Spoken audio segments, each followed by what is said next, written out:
So the big question is this: how do investors like us who trade options and manage our own money generate income regardless of where the stock market goes, and do it all in a way that lets us make time for the people and things we love, and yet still build wealth and remain profitable? That's the question, and this podcast will give you the answer.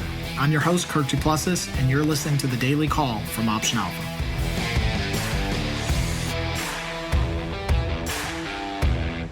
Hey everyone, this is Kirk here again from Option Alpha, and welcome back to the Daily Call. Today we're going to talk about how to avoid option assignment. So I'm going to let you in on a little secret. There's actually only two ways to avoid option assignment. The first way seems pretty logical and easy, and that's to be a long call option buyer or long put option buyer. When you're an option buyer, you don't have the possibility of being assigned on those contracts because it's up to you to decide if you want to exercise your option contract or not. The other way to avoid option assignment is simply just not trade. And I know this seems intuitive and might sound a little bit crazy, but the reality is if you don't want to ever deal with assignment or being exercised on a contract, then just simply don't trade option contracts. Option assignment and options exercise is part of this business. It is going to happen at some point to you if you are an option seller, and you have to learn how to deal with it. Now, as we've showed in many of our weekly podcasts, case studies, and on the website, we also have a bunch of case studies on assignment and video tutorials that we posted. Option assignment is not always bad. It gets a really bad rap because people think that it's immediately the kiss of death, but it's not. In fact, many times, and most of the time when we get assigned, it actually ends up turning around and becoming a favorable position in our portfolio. So there's no way necessarily to avoid assignment as an option seller. Now, one way you can mitigate the risk as an option seller is to just simply manage your contracts the week before expiration.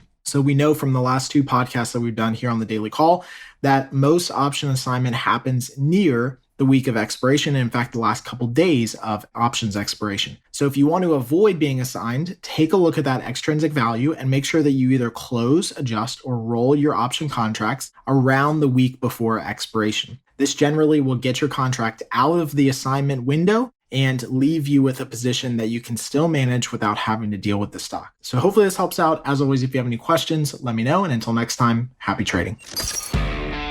Thanks for joining us on the Daily Call. Be sure to subscribe right now for more daily options trading ideas, strategies, and tactics to help you learn how to place smarter, more profitable trades.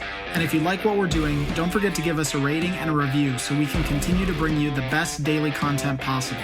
We'll see you again tomorrow, right here on the Daily Call from OptionAlpha.com.